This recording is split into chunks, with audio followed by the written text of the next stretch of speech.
Čo vám dala zahraničná stáž?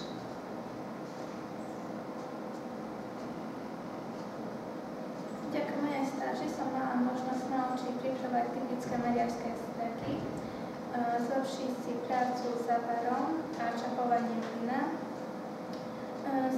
zlepšiť si svoje organizačné schopnosti, stretnúť nových ľudí a navštíviť zaujímavé miesta.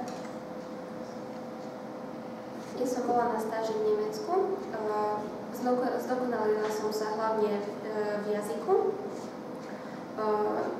Čo sa týka praxe, získala som nové zručnosti hlavne z obsluhy. Mala som možnosť sa vyskúšať po viacerých po viacerých pozíciách.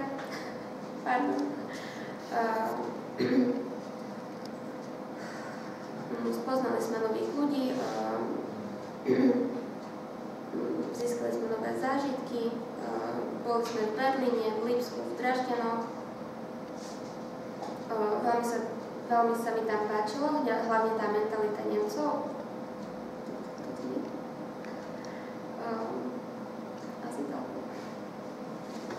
No tak, ja som absolvoval prax v Estonsku, kde som vlastne za tých 5 týždňov, ktoré som tam strávil, mal možnosť spoznať veľa ľudí, spoznať novú kultúru, vidieť, ako tí ľudia žijú tam, ich životný štýl.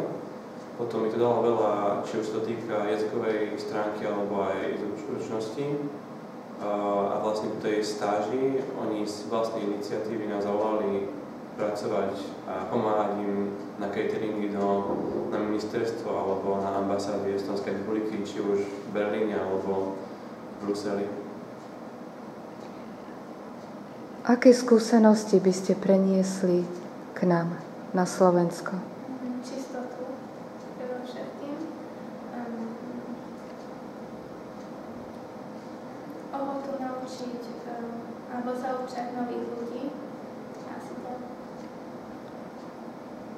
Ja by som priniesla tú dôveru, ktorú vkladú do mladých ľudí, tú trpezlivosť, zaučať nových zamestnancov, a hlavne tú čistotu a neviem to povedať.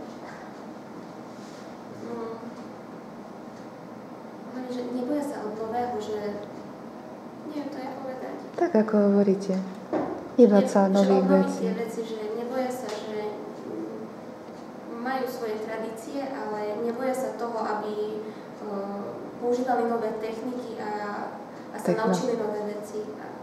Dobre, ďakujem.